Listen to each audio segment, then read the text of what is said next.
Hello നമസ്കാരം. ഇന്നത്തെ kitchen table ടോക്സിൽ ഞാൻ പറയാൻ പോകുന്നത് ഇൻഫ്ലുവൻസർ മാർക്കറ്റിങ്ങിനെ കുറിച്ചാണ്. നിങ്ങളെല്ലാവരും ശ്രദ്ധിച്ചിട്ടുണ്ടാവും, ഇപ്പം നമ്മൾ യൂട്യൂബിലൊക്കെ ഒരു വീഡിയോ കാണുമ്പോൾ അതിലൊരു പ്രോഡക്റ്റ് അവർ വാങ്ങിയിട്ടുണ്ട് നല്ലതാണെന്നൊക്കെ പറഞ്ഞിട്ടൊരു വീഡിയോ കണ്ടിട്ടുണ്ടാവും. കുറച്ച് നേരം കഴിഞ്ഞ് കഴിയുമ്പോൾ നമുക്ക് വേറൊരാളുടെ വീഡിയോ അതേപോലെ തന്നെ കണ്ടിട്ടുണ്ടാവും, അതേ പ്രൊഡക്റ്റ് എന്നൊക്കെ പറഞ്ഞിട്ട്.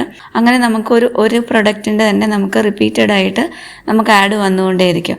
അപ്പോൾ നമ്മൾ പെട്ടെന്ന് വിചാരിക്കും ഇതന്നെ ഇവരൊക്കെ ഒരുമിച്ചാണ് ഈ സാധനം മേടിക്കുന്നത്. പിന്നെയാണ് അതെനിക്ക് മനസ്സിലായത്, ഒരു പ്രോഡക്റ്റ് വന്ന് ലോഞ്ച് ചെയ്യുന്നതിന് മുന്നേ ഇൻഫ്ലുവൻസേഴ്സിന് കൊടുത്ത് at A time may be ഇന്നൊരു ദിവസം ഒന്ന് കുറച്ച് പേരുണ്ടാവും, അല്ലെങ്കിൽ അടുത്ത ദിവസം വേറെ കുറച്ച് പേര് അതിൻ്റെ ആഡ് കൊടുക്കും. അങ്ങനെ മൊത്തത്തിൽ ഒരാഴ്ച കൊണ്ട് നമ്മളുടെ മുന്നിൽ കുറേ പേര് സെയിം സാധനം വാങ്ങി ഉപയോഗിക്കുന്നതായിട്ട് കാണിക്കും. അപ്പം നമുക്ക് തോന്നും, ഇവരൊക്കെ വാങ്ങി ഉപയോഗിക്കുന്നുണ്ടല്ലോ, നല്ലതാണല്ലോ, ഞാനും ഒന്ന് വാങ്ങി നോക്കിയാലോ എന്ന് തോന്നും. അല്ലെങ്കിൽ ഇത്രയും പേരൊക്കെ ഉപയോഗിക്കുന്ന സാധനം ഞാൻ മേടിച്ചില്ലെങ്കിൽ എങ്ങനെയാ, ഞാനും ഒന്ന് മേടിച്ച് നോക്കിയേക്കാം, എനിക്കും അത് നല്ലതായിരിക്കും എന്നൊക്കെ നമുക്ക് തോന്നും. അങ്ങനെയാണ് നമുക്കതൊരു വാങ്ങാനായിട്ട് തോന്നുന്നത്.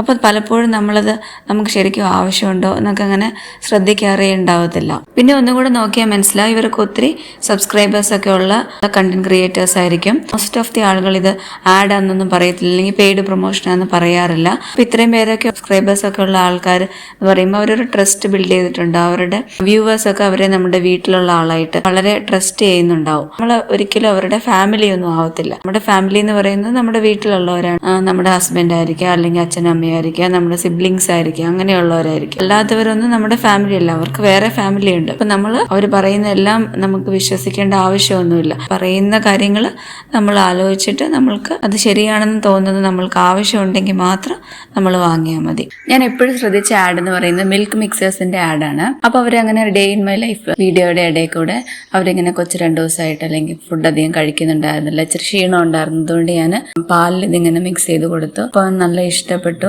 എന്നൊക്കെ പറഞ്ഞിട്ടുള്ള ഒരു വീഡിയോ ആണ് സാധാരണ കാണുന്നത്. ശരിക്കും പറഞ്ഞാൽ ഇതൊന്നും നമ്മൾ വാങ്ങിച്ച് ഉപയോഗിക്കാൻ പാടുള്ളതല്ല. കാരണം ഇതിന്റെ അകത്ത് ജാഗരി മിക്സ് ചെയ്തിട്ടുണ്ടാവും. അതൊരിക്കലും ഹെൽത്തി ആയിട്ടുള്ള ഒന്നും അല്ല. ഇത് ലോങ് ടൈമിൽ നമ്മൾ യൂസ് ചെയ്ത് കഴിയുമ്പോൾ ഉറപ്പായിട്ട് ഒബേസിറ്റി അല്ലെങ്കിൽ ഡയബറ്റീസ് അങ്ങനത്തെ പ്രശ്നങ്ങൾ വരാനുള്ള സാധ്യത അധികമാണ്. അതുപോലെ അവർ ഇതൊക്കെ കുടിച്ച് കഴിയുമ്പോൾ ബാക്കിയുള്ള ഫുഡ് കഴിക്കാനുള്ള സാധ്യതയും കുറവായിരിക്കും.